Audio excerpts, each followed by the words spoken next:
Welcome to Cutting Down the Nets. It is December 12th. We have a short slate. We'll go through the games rather quickly, but let's check in on how we're doing. So year to date, ATS 190 and 140 for 57.6%, and the last 7 days 26 and 21 for 55.3%. So one thing I forgot is, so here's the last 7 days. We're looking at date range for CDTN, 26 and 21.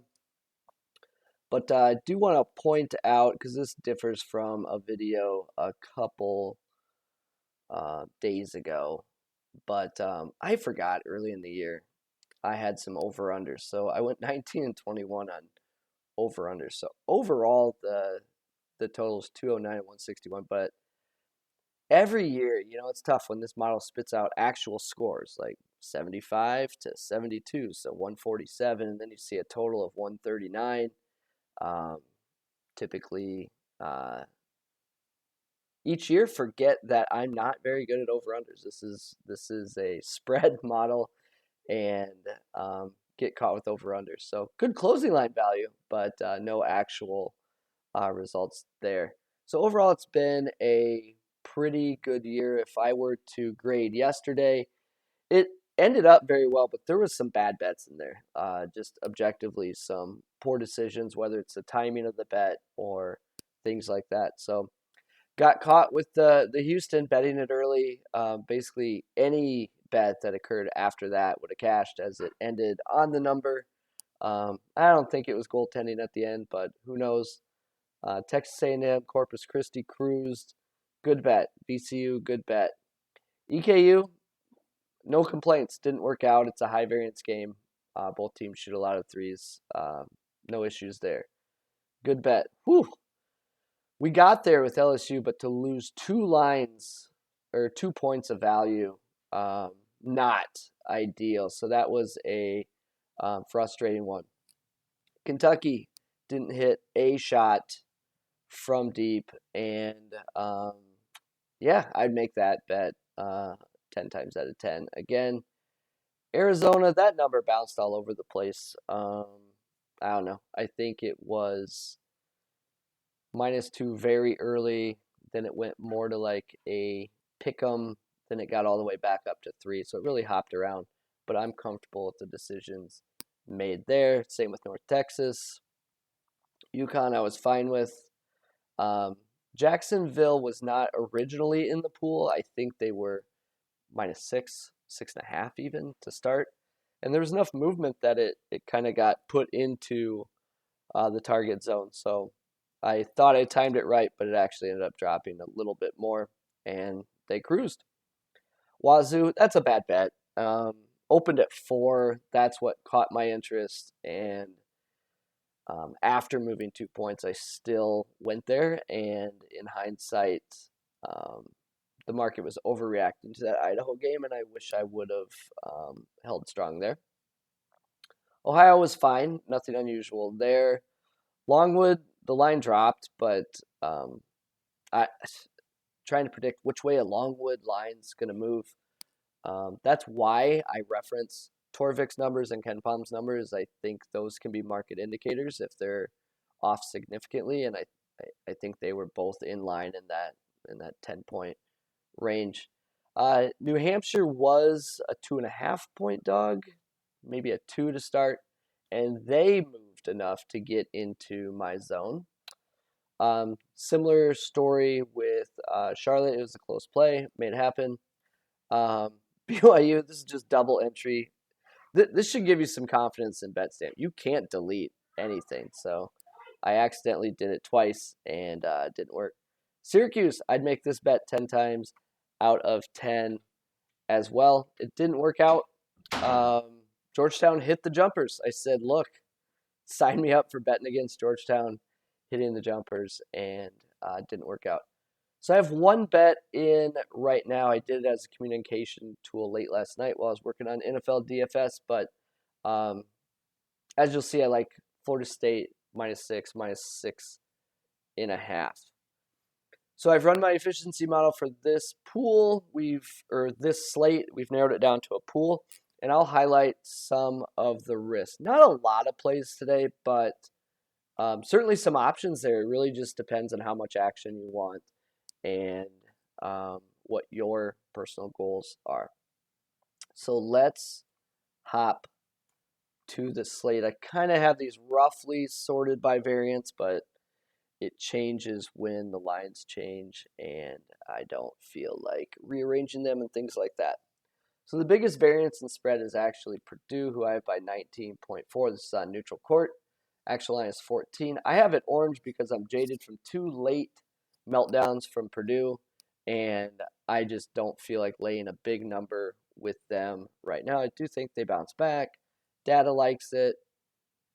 Maybe a live betting opportunity if they start out slow. But again, the 2 late meltdowns. I mean, they led Rutgers by 10 with 10 minutes to go, lost. They led Iowa by 18, I think, with like 8 minutes to go, and that game got back down to like 2 points. So, good on you, Purdue. I'm going to stay away. USC, I have by 30. It's 25. Look, it's just too big a spread. It's just not my jam. But again, maybe a live betting opportunity if it's a slow start or a rough first half. The first green game here is Fairfield at William and Mary. The line is 7.5. I have them by 12. Nothing stands out in the profiles as super dangerous. Fairfield, certainly not an elite team, but William and Mary is pretty poor. Tough number to lay on the road, but on a short slate, I'll take it. Fordham, Miami. This opened at 7.5, and it was at the bottom of my list as like I don't know, if you really want to make a bet, go for it. But at 9.5, Miami will give up looks from 3. I don't think Fordham will make them, but everyone else has against Miami. But at 9.5, when you look at kind of a consensus here, Ken Palm says more like 6. Torvik says 5.5. And my model says 4.8. I think there's enough value there to consider it. I haven't pulled the trigger yet, but I'm liking it. Monmouth, Pittsburgh. This is currently Monmouth by 1 at Pittsburgh. True road game. I have Monmouth by a little over 5 points. This opened at 2.5. It came down closer to the Ken Pond number. I don't think it crosses the 0, but we're asking for Monmouth to win an outright road game against a major conference opponent. Just kind of risky. This number, not much variance here, but I'm going to explain why it's a play for me. So Florida State, South Carolina, you have a neutral site game. Neither team shoots the 3 well, but both funnel to the 3 a bit. So both teams are trying to force jumpers. Neither team, that's really their jam, so to speak. FSU is coming in as a 9.8 point favorite with my data. The line is currently 6.5. Ken Palm thought closer to 5. Torvik closer to 8. So here's how this works. All their data, without any manipulation, led to this 9.8. I feel their profile is really being dragged down by the Syracuse game, where they did not make any jump shots, as expected. Like, that's not Florida State's game. And then the Purdue game, where they got torched as well. So you've got 2 unique situations that I don't think Florida State played well in, and South Carolina is not one of those situations. So risk in every bet, but I do like Florida State to cover that number. When we're getting into the 7s, I would hit the brakes a little bit. Final games, I considered UTEP, New Mexico. This is only 2.5. I have New Mexico by 6. But the UTEP profile has been pulled down by games where they went 4 out of 47 from deep. So it's not just the number when you're handicapping of like, okay, the model says 6 and the spread's 2.5. It's an auto bet. Why is the number 6? Okay, I'm looking into it, and it looks like UTEP's offensive efficiency is probably showing as lower than what it actually is based on some 3-point luck.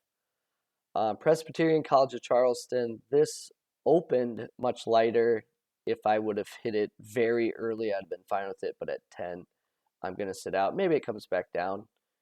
Ken Palm has 8, but it's just a bit high.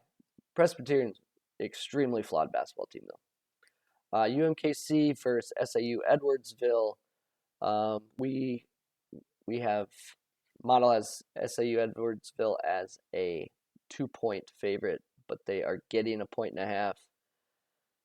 It's just not enough for me at this point. And then Jackson State and Iowa State at 19 is a pass for me. So that leaves final pool of 4 games. I'm not sure where I'll land on that Florida-Miami game, but fairly comfortable with everything else.